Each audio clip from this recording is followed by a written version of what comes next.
Hi, I'm Janey Bennett, a certified clinical hypnotherapist with a background in psychology, counseling, education, and assertiveness training. You need to listen to this in an environment where you can relax, concentrate, and learn how to improve your communication skills and set boundaries. Do not listen to this audio while driving or operating machinery. It is best to listen with headphones. We're going to start with a quick breathing exercise. We breathe using 2 sets of muscles. One set pulls the ribs forward, making the chest appear bigger. The other set lowers the diaphragm. There's a sheet of tissue separating the chest from the abdomen. This makes your stomach stick out. This breathing exercise uses both sets of muscles. If you have moderate to severe asthma or other breathing difficulties, consult your physician before continuing with the breathing exercise. First, place one hand on your abdomen and the other hand on your upper chest. Then proceed through these 4 steps. Breathe in deeply using your diaphragm. Your stomach should expand while your chest remains still.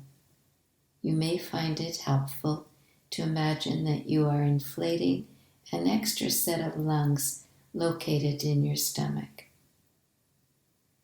Without breathing out, breathe in further, this time using the muscles of your chest. Your chest should expand while your stomach remains inflated. Breathe out slowly and naturally. Don't push or blow the air out. Simply relax and let go.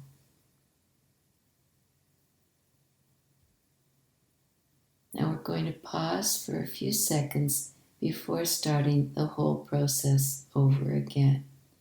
Since you are getting more air with each breath, you will need to breathe at a much slower pace than usual. So we're going to repeat this. Breathe in deeply using your diaphragm. Your stomach should expand while your chest remains still. You may find it helpful to imagine that you are inflating an extra set of lungs located in your stomach.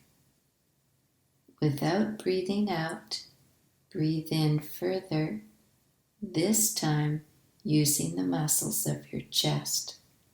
Your chest should expand while your stomach remains inflated. Breathe out slowly and naturally. Don't push or blow the air out. Simply relax and let go.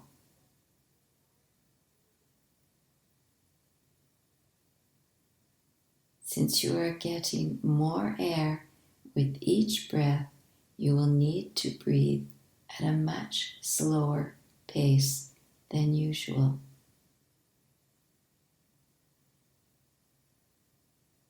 You should practice this exercise twice a day for several minutes each time. Keep this up until you can do it without having your hands in place and while walking. At this point, you are ready to begin using it in a stressful situation to relax yourself. Now we'll do it one more time together.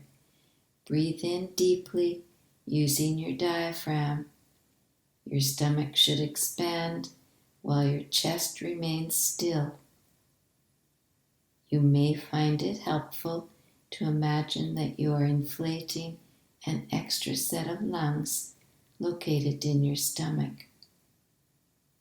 Without breathing out, breathe in further, this time using the muscles of your chest. Your chest should expand while your stomach remains inflated. Breathe out slowly and naturally. Don't push or blow the air out. Simply relax and let go.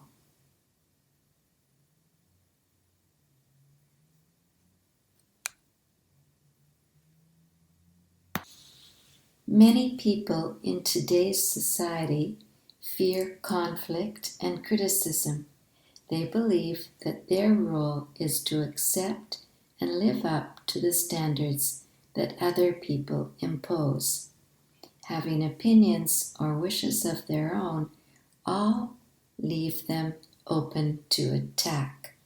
The solution is to be invisible, having no opinion or agreeing to others, going along with a request, imposing no boundaries or barriers, preventing yourself from even saying no. To give up on directing your own life, to hide your dreams, your wishes, and your emotions, to blend into the background and disappear, to serve as a mirror for other people's reflecting back their ideas, their wishes, their expectations, their hopes, and their goals. Unfortunately, you know that this solution does not work. People are not meant to be invisible, to extinguish or hide your dreams and thoughts. Leads to depression, fear, more helplessness, and resentment. To become competitive, angry, or aggressive doesn't work either. The anger is never really satisfied.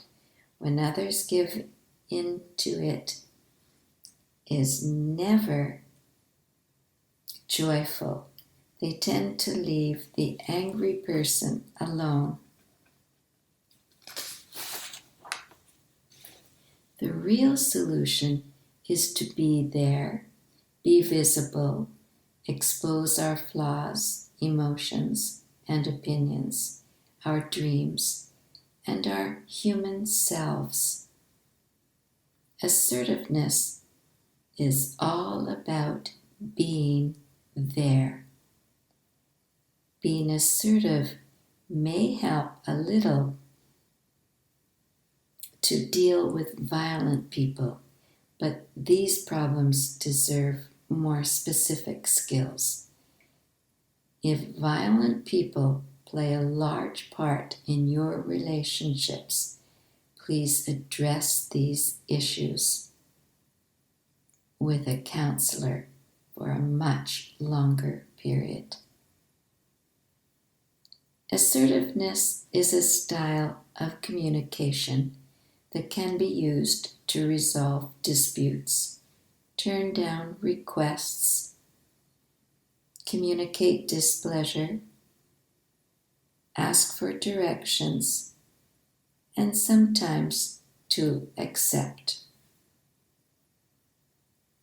The passive style is to avoid conflict at all costs, giving in to the unreasonable demands from others, never criticizing or giving negative feedback. We give control over our lives to other people, even when we don't want to. The aggressive style is trying to get people to submit to us, the opposite of passive. The opinions, boundaries, goals, and requests of others are stupid and meaningless. We are the leader of the wolf pack. People who are aggressive almost always feel threatened. They don't actually feel all that dominant. They often feel helpless and abused. Responding with anger seems perfectly justified to them. In the short term, you might have the feeling of power, but it quickly becomes a feeling of reduced self-esteem, shame, or guilt for hurting other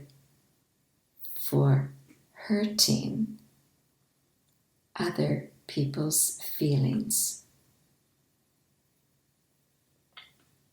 You may have had aggressive or passive parents as role models.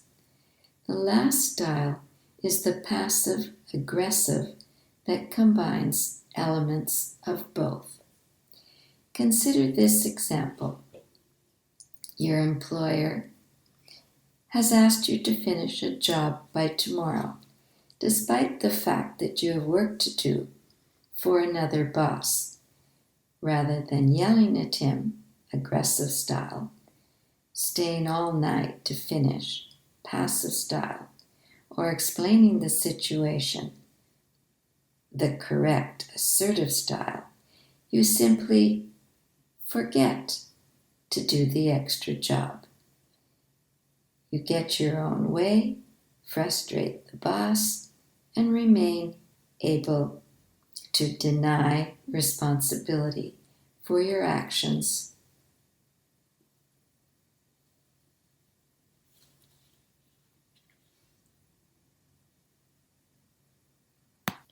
After all, anyone can forget things once in a while. The assertiveness style. None of the other styles involve an open and honest exchange in which everyone's wishes and desires are respected. It is important to be present in a relationship without denying others or ourselves. You are in charge of your own behavior. You decide what you will and will not do. This style recognizes that others are also in charge of their own behavior and does not attempt to take that control from them. Assertiveness skills need practice and can be difficult to learn. Sometimes we are desperately afraid of conflict, and being assertive may mean having to change our automatic ways of doing things. But being assertive brings many benefits, allows us to relate to others with less conflict, allows us to relax around others, allows us to retain our self-respect. It gives us control over our lives by reducing helplessness, and it may reduce depression. There are barriers to being assertive. These barriers are stress, promotes passive and aggressive responses, gender. Women are often thought to be passive. There are social. People around us may resist our becoming more assertive. There's the belief. We may have a series of beliefs about assertiveness, about our role in life, and about social behavior that prevent us from being more assertive. And then there's the skills barrier. We may simply not have the skills required to become more assertive. Stress usually makes us want to avoid or attack. Neither response is assertive. Stress and unassertive behavior situation. There's the perception of the threat, the stress response, fear, flight, desire to avoid conflict, passive behavior, anger, a fight response, a desire to win, aggressive behavior, regardless of what you do, a short break to calm yourself down will usually help.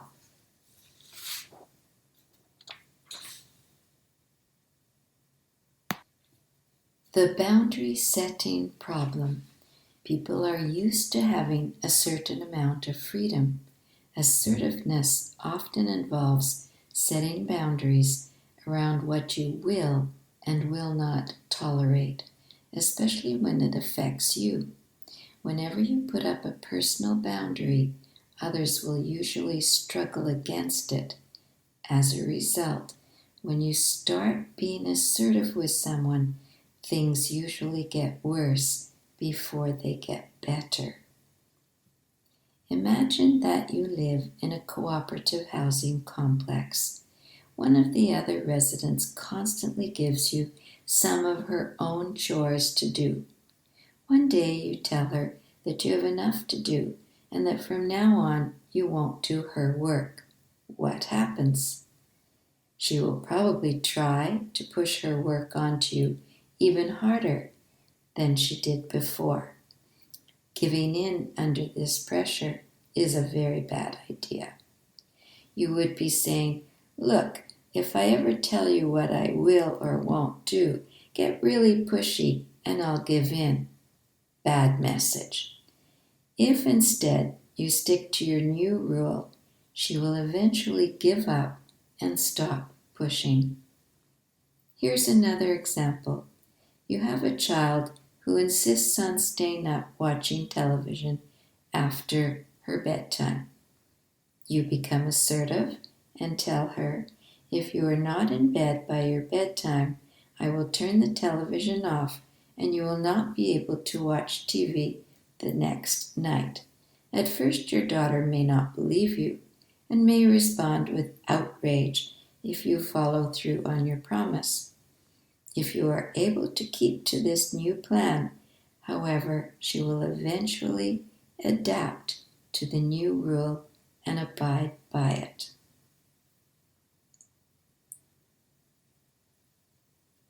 These are some guidelines. Only set boundaries that you are willing and able to defend.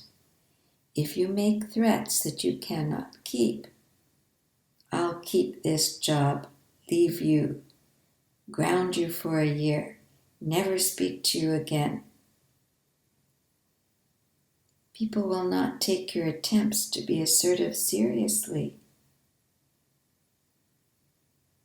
I remember reminding myself I could never tell my children, "If you don't stop fighting, I'm going to stop the car and let you out," because that was not something I could ever follow through with. Don't start getting assertive when you are strained to the limit. Remember that the relationship will get even tougher for a while. Pick a time when you have the strength to handle the pressure. Don't back down. When you set the barrier in place and the other person begins pushing against it, be prepared to keep to the rule. Otherwise, they will push harder the next time. Don't get assertive with everyone in your life at once. You probably won't be able to stand having all of your relationships becoming more difficult at once. Pick one person at a time. This is an overview of your assertive rights. I will go into much more detail after I've read this list to you. You have the right to decide for yourself what you will and will not do. You have the right to judge your own actions, thoughts, and emotions. You have the right not to offer justifications for your actions. You have the right to turn down requests without feeling guilty. You have the right to change your mind. You have the right to make mistakes. You have the right to be illogical in making decisions. You have the right to be alone, even if others would prefer your company. You have the right to say, I don't know. You have the right to say, I don't understand. You have the right not to care. You have the right to your own opinions and convictions, even though others don't share them. You have the right to protest unfair treatment or criticism. You have the right to ask for help or emotional support. You have the right to ignore the advice of others. You have the right not to take responsibility for someone else's problem. You have the right to decide for yourself what you will and will not do. Not only do you have the right to decide on your behavior, you already do make these decisions. This right reminds you to become aware of making the decision. Becoming more assertive does not mean that you will refuse to go along with anyone else's wishes. It simply means that when you do so, it will be a deliberate choice on your part. An example, Joan wants me to help with her shopping when she gets out of hospital. Though it doesn't sound like much fun, I'll do it because I have the time and value the friendship. This is a stronger, more self-respecting position than, she's asked, so I have to do it. And because you remember that helping with the shopping was your choice, you are less likely to feel resentment and burdened by the task. You have the right to judge your own actions, thoughts, and emotions. Other people have the right to pass judgment on you. They'll do it anyway, so we might as well give them the right. But no law says that you have to agree or go along with their judgment. You are entitled to be your own judge. You might choose to take input from others if you wish. An example, do you think I should submit my poem to the journal? And sometimes you really will judge your behavior negatively. I think Frank was right.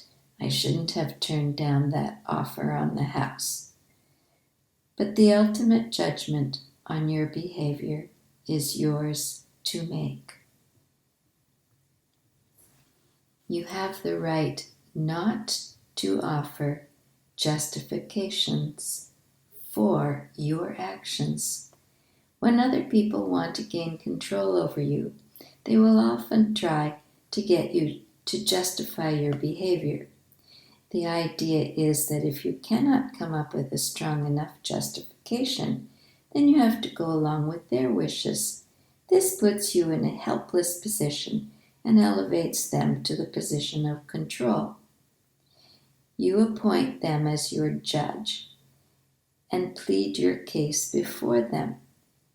But you are the judge of your actions, not them. You can choose not to offer any reasons, excuses, or justifications, and just go ahead anyway. Note that this does not mean that you cannot ever give justifications, but you can choose when to do so, and you don't need to keep going until they are convinced. Sorry, I'm late. The first bus that came along was full.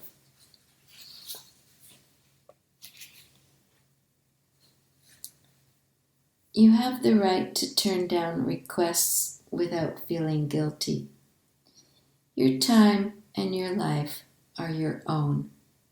You decide what your standards for your own behavior are.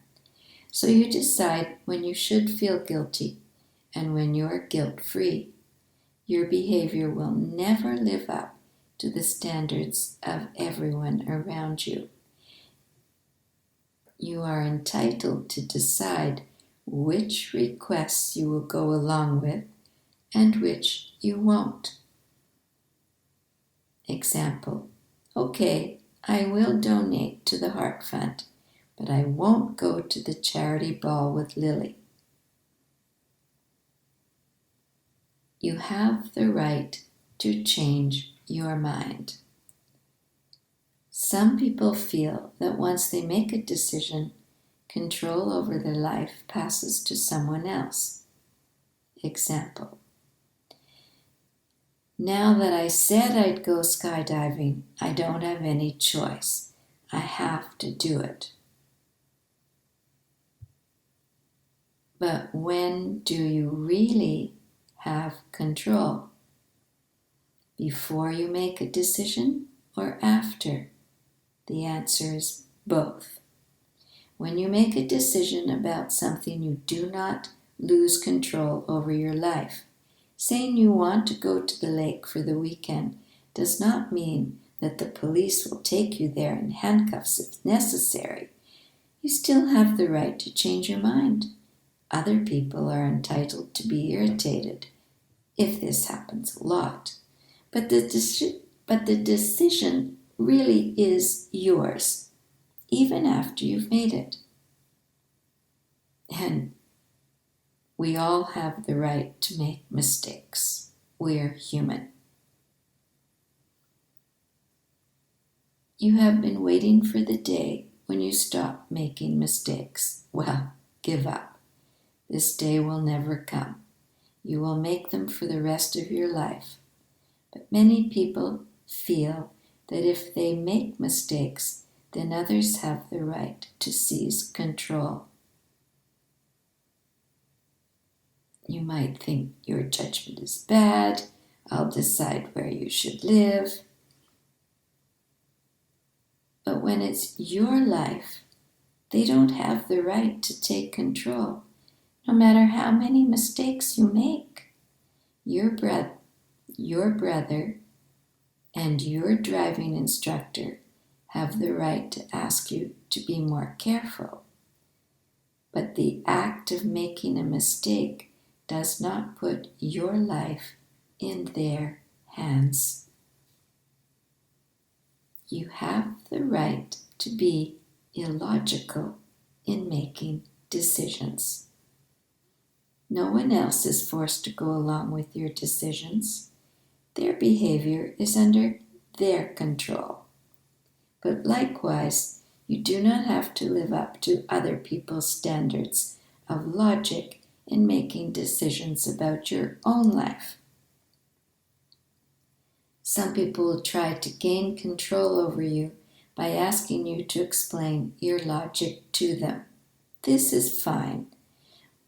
But do you feel that you must either get them to approve of your reasons or change your mind?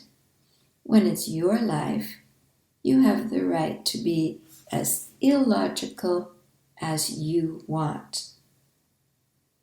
Why vacation in Ohio? I just spun the globe, and that's where my finger landed. You have the right to be alone, even if others would prefer your company. Some people assume that if you are not with other people, then you are available to whoever asks. If you don't have anything specific planned this evening, you may feel that you have to agree to their invitation, but you don't. Everyone needs some solitary or unstructured time. So do you. You can decide for yourself whether you want to be with other people, even if they really want your company. Note that when you are depressed, you might feel like withdrawing, but getting together with other people at least some of the time is a good idea anyway.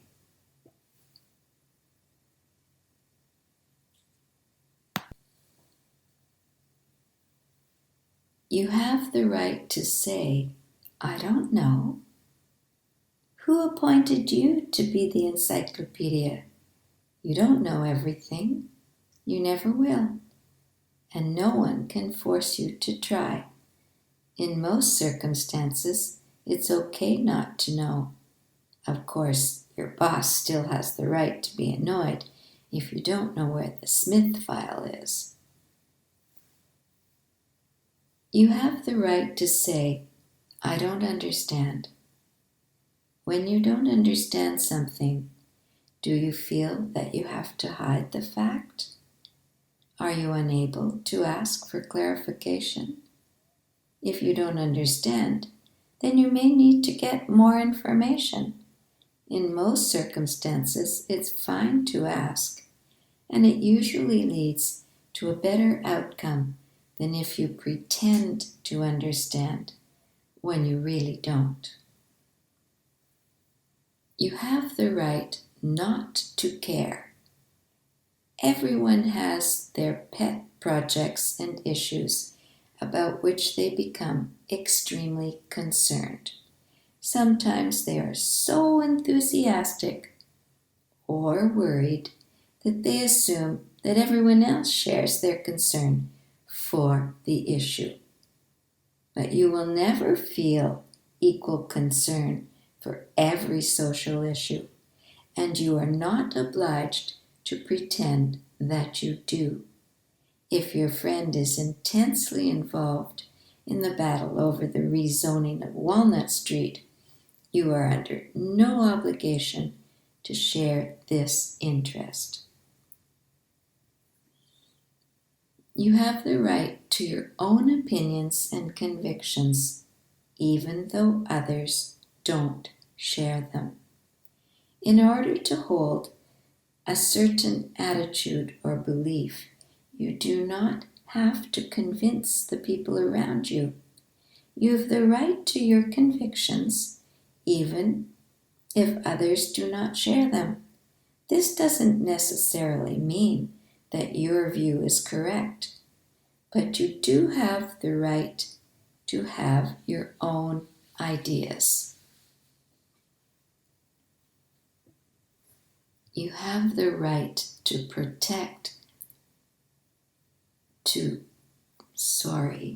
you have the right to protest unfair treatment or criticism. No law states that you have to keep your mouth shut if you are treated unfairly. Sometimes speaking up may not help as much as you would like, but you may be surprised how open some people are when you speak up assertively rather than aggressively. It is almost always difficult to stand up for yourself when you are being treated poorly, but things seldom get better if you give your silent approval by going along with them. You have the right to ask for help or emotional support. In difficult times, most of us need help of some kind, but many of us are very reluctant to ask for it. Most often, this comes from a fear of being a burden on others. Sometimes this is justified, though the people we ask always have the right to say no. Just as often, asking for help can bring relationships closer. Consider how you might feel if you received a specific, time-limited request for help from a friend. You might welcome it as a way to get to know the person better and develop a deeper friendship. You have the right to ignore the advice of others. When you ask someone's advice about something, does this mean that they get to make your decision for you? No. Typically, you are asking for information that you can use in making your own decision. You are not handing the decision to them. They might provide information that convinces you to make the choice they would make, or perhaps another opinion will remain more attractive to you. The decision is still yours, and of course, you have no obligations whatsoever when people give you advice that you did not ask for.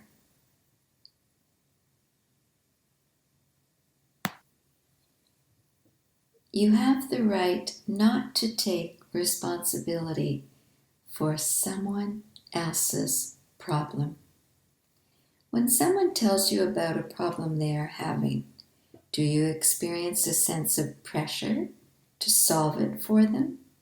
Are these people in your life who try to hand their problems to you? Example: Mom, I left my bike at school and now I only have 5 minutes to get to my practice. Generally speaking, you are under no obligation to take over other people's problems for them, nor do you have to come up with a workable solution. There are some limits here, of course. If your child has broken her arm, you are obliged to seek help for her. But these exceptions are more rare than many of us think. Taking on other people's problems may not be the best thing for them anyway. Some people need to learn to take responsibility for themselves. You can answer your child, "Well then, you'd best walk back to school to get your bike and ride over to the practice."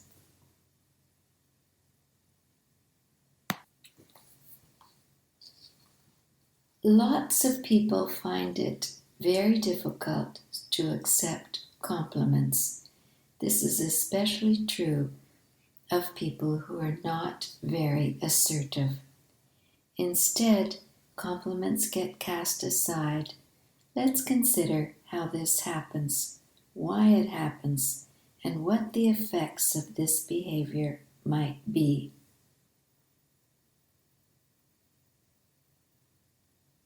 How are compliments not accepted? One example is ignoring. The person may ignore the compliment altogether, pretending that it was not heard. This is an example. John: "That hat looks good on you." Joan: "Where do you want to get lunch?"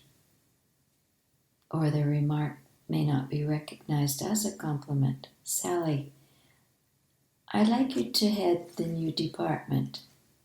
Frank: "Don't you like what I'm doing where I am?" Another example of not accepting a compliment is denial.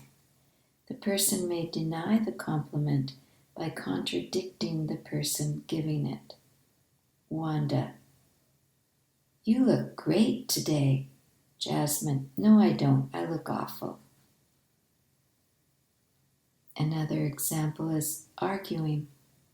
The receiver may argue with the person giving the compliment to show that the compliment was misplaced. Carmen: "Your project really turned out well."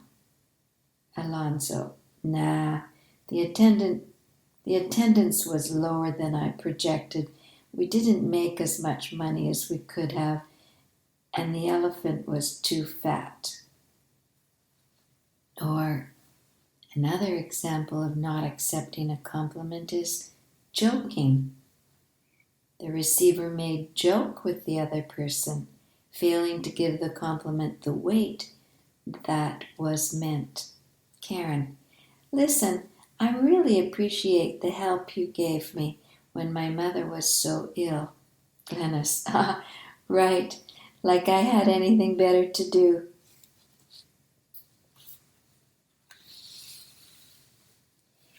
Self-insult. The receiver may try to balance the compliment with an insult against him or herself. An example, Paul, you made great time on that last hill. Hannah, I guess it wasn't too bad for a fat old broad.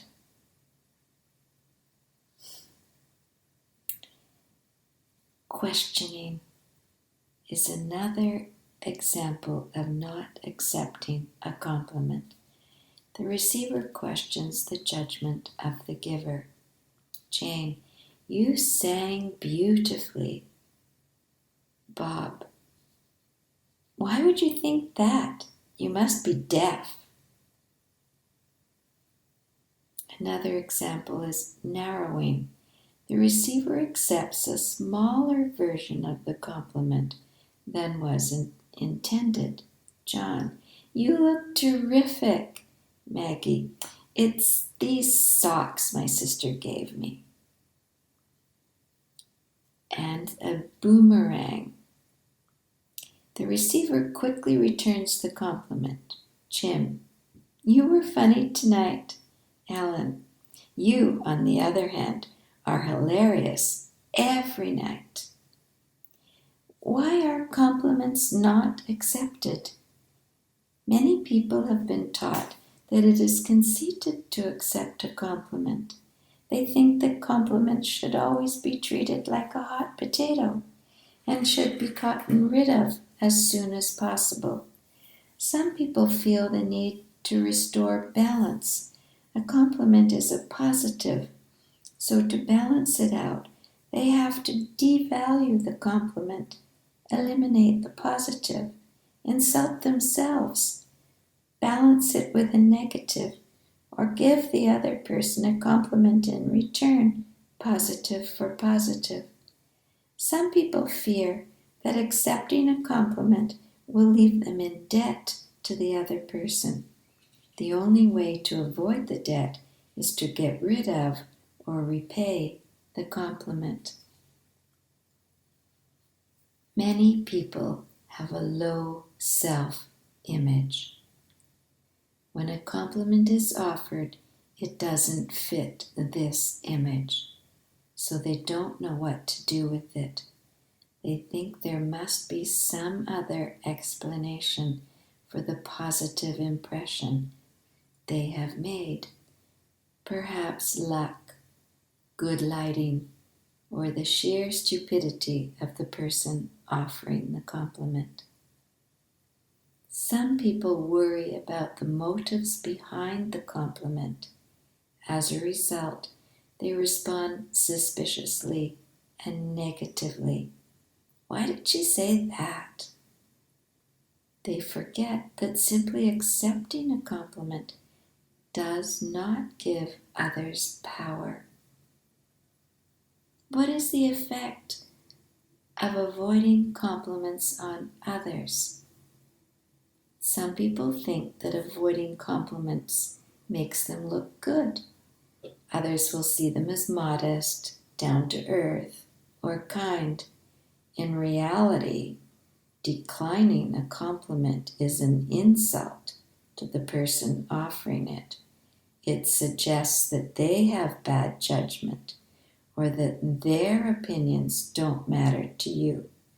The complimenter may feel awkward, uncomfortable, stupid, or frustrated, and they will almost certainly be less likely to compliment you in the future. Fending off compliments will probably affect your own mood as well. You are likely to feel worse after the exchange rather than better.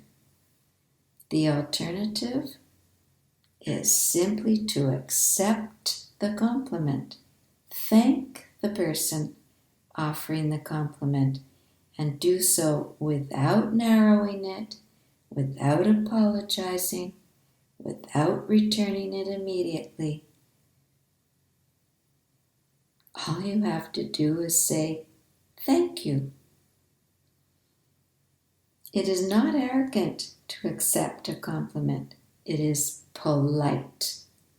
It tells the giver that you value and appreciate their opinion.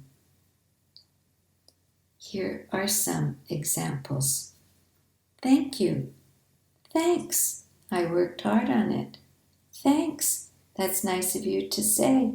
Thanks. I appreciate the fact that you noticed. Thanks. I feel good about it too. A compliment is a gift to be accepted. So just accept it. It is neither a bomb needing to be defused nor a volleyball needing to be returned.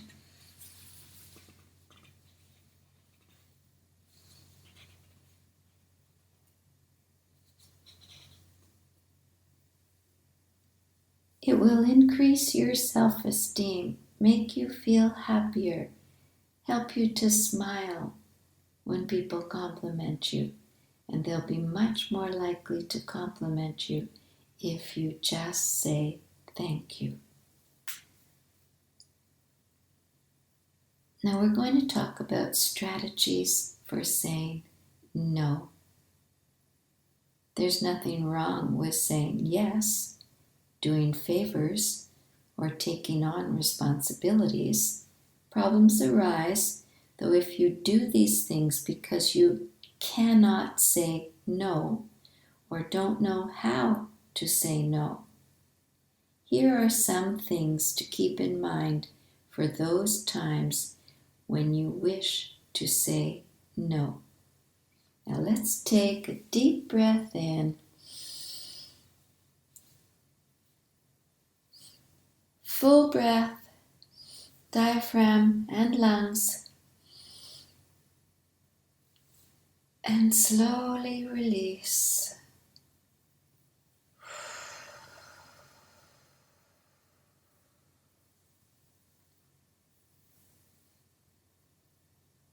There's been a lot for you to take in.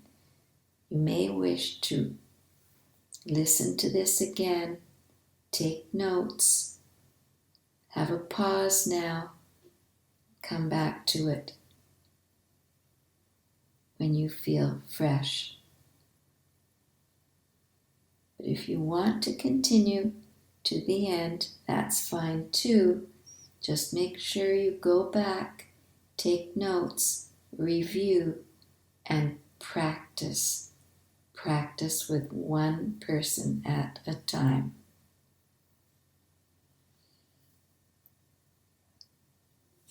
To be assertive, you have to use assertive body posture. Use direct eye contact. Keep your head up, shoulders back, hands relaxed, or gesturing normally, and voice calm and loud enough to be heard.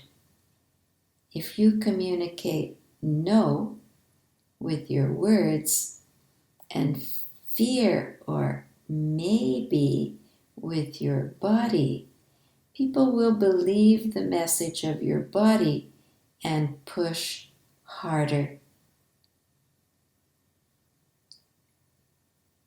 Decide on your position before you speak.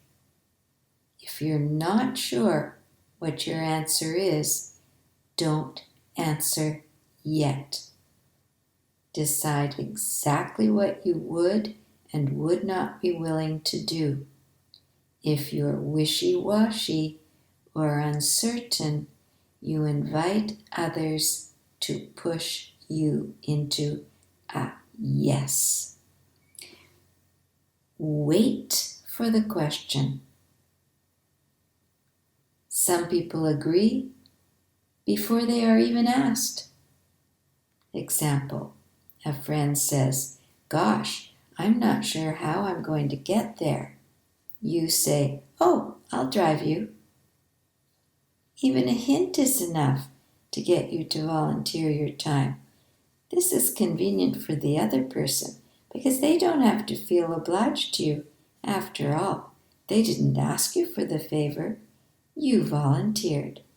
If you find yourself volunteering more than you would like, force yourself to wait for the request. Example, gosh, I'm not sure how I'm going to get there. Big silence. Would you mind driving me there? And you can answer, okay, if that's what you want. You have to decide on your wording. Think through not only what you want to say, but how you want to say it. Otherwise, you are much more likely to stammer, wander about, and invite a challenge. Be clear about your answer. Don't leave your questioner wondering what you really mean. If you mean to say no, don't say, I'm not sure if, or maybe later sometime. Instead say, no, I'm not willing to do that. Don't apologize when it isn't necessary. Apologies put you in the debt of the person asking you to do something. They suggest that the other person is entitled to expect you to grant the favor. Is that the message you want to give? If not, avoid lines like, I'm sorry, but I really can't, or I really should, but...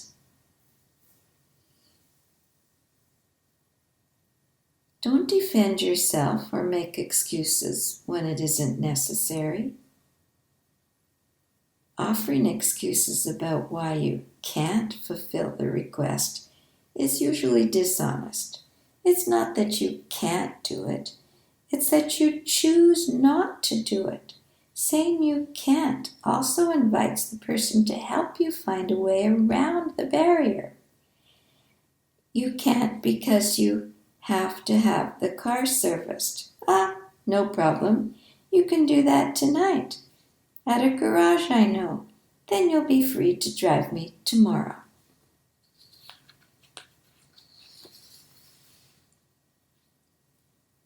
Don't ask permission to say no. Remember, you have the right to say no. You don't have to ask permission. If you do ask permission, tells the other person that they are in charge. Very wrong message. So avoid saying, would it be okay if I didn't? Or will you be annoyed if I say no?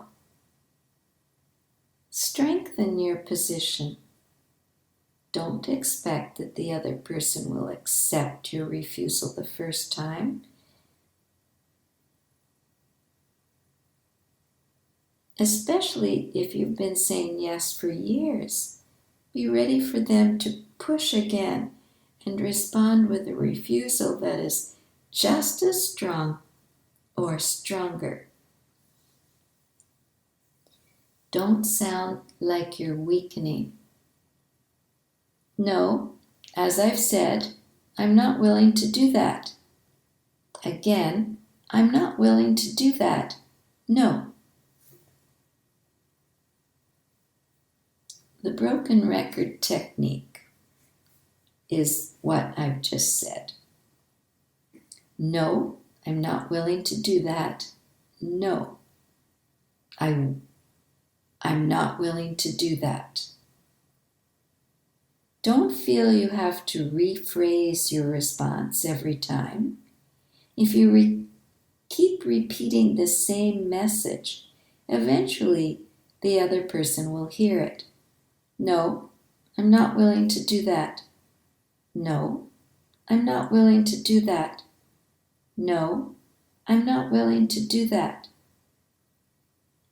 This may start sounding odd, but it will be the other person provoking it. And you can see why it's called the broken record. Don't wait for acceptance. You don't have to convince the other person to accept your refusal or agree with it.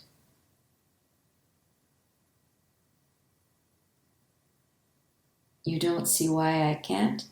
Let's see if I can explain it better. If you keep explaining yourself every time they repeat the request, then you are saying that they have the ultimate power. They don't. You do.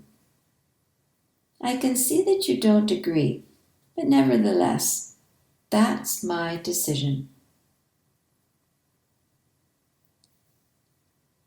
And then finally, you do have to accept the consequences. You have the right to say no, but the other person has the right not to like it. In fact, the other person is entitled to think you are inconsiderate or unreasonable. And sometimes they might be right. When you say no, there may be unpleasant consequences in the way that others react to you. Recognize and accept this. For example, Uncle Frank might really be offended if you say he can't stay at your home all next spring. He's allowed to feel whatever he feels. Here are a few strategies to help you be assertive. Don't signal a lack of confidence.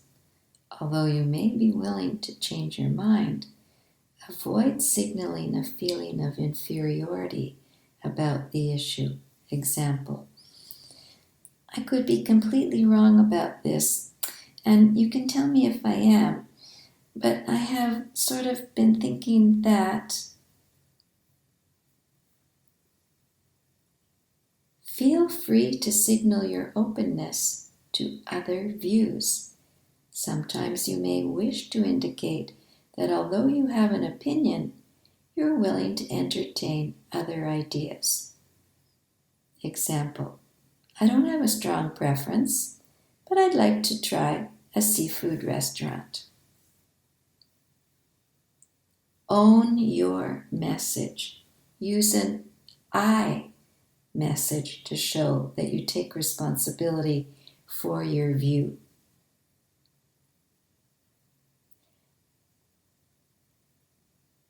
My own feeling on traffic in the city is that avoid referring immediately to authorities. City Council might suggest, though you may be willing to do this later, you may be willing to do this later on to give your reasons for your opinion. Don't apologize for having an opinion. Apologies are appropriate when you have overstepped your rights. You have a right to have an opinion, so you don't have to apologize for it. Avoid saying things like, forgive me for saying this, or I'm really sorry, but I think. You are not the source of all truth. Avoid wording your opinion as though there is no other way to see the issue. Example, any thinking person would agree that, or that political party is completely corrupt. Don't intimidate. If anyone changes their mind, it should be for good reasons, not because you push them until they give in. Don't raise your voice, tower over the other person, stare, threaten. Example, what would the boss think if she heard you? Or make a personal attack. You're just soft. Or use guilt. Sure, don't care about me. Consider before justifying. If someone challenges your opinion, you can choose whether or not to defend it. You do not have to convince them that you are right in order to keep your opinion. It is possible simply to acknowledge that you differ. Example, I can see that you don't agree. Don't let it slide.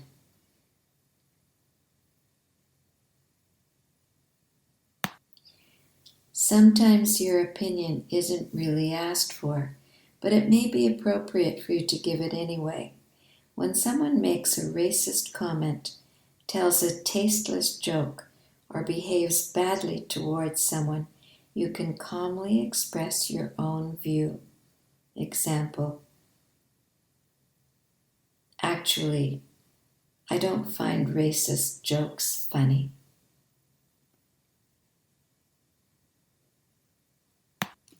Being assertive, taking control of your life, being able to say no, takes a lot of practice, and you will have to review, listen to this audio again, take notes.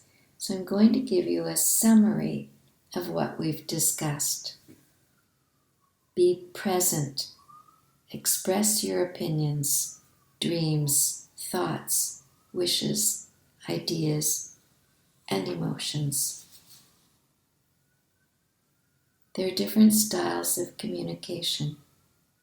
Passive means avoid conflict at any cost. Aggressive, when you force people to submit to your way of thinking.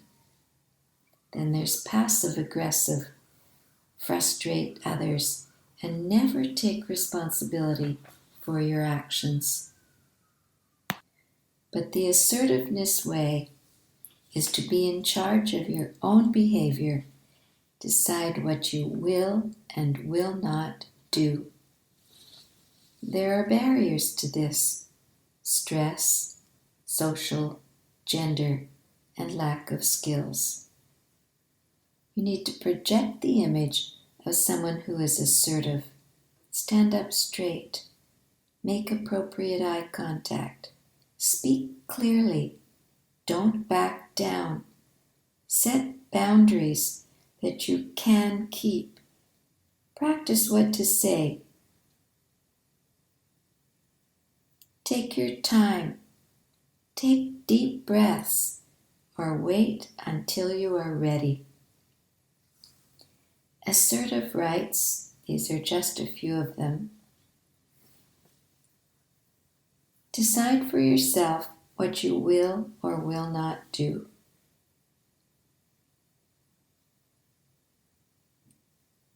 Don't offer justification for your actions.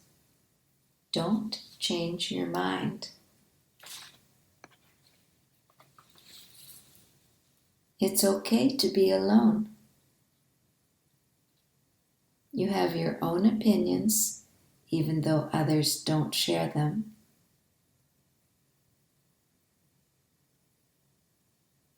You have the right to protest any unfair treatment or criticism. You have the right not to take responsibility for someone else's problem. And you are allowed to make mistakes. Anytime during the day, you can repeat to yourself, I'm allowed to make mistakes. That's what makes us human. We're going to review strategies for saying no. Use assertive body language and voice. Decide on your opinion before you speak. Wait for the question. Practice the wording. Don't apologize when it isn't necessary. Don't defend or make excuses when you choose not to do something. Don't put it off. Don't intimidate or threaten. Don't be the source of all truth. It is your opinion, your choice only. Use I statements. Don't ask permission to say no. Remember to be a broken record. Again, I am not willing to do that. Repeat, repeat, repeat, just like a broken record. Don't give excuses. Accept the consequences. The other person is allowed to feel whatever he feels, and he might not be happy with your answer of no. And if you are assertive, and day by day, with practice, you will become more assertive and better able to accept compliments graciously. Just say thank you. Your self-esteem will improve with practice.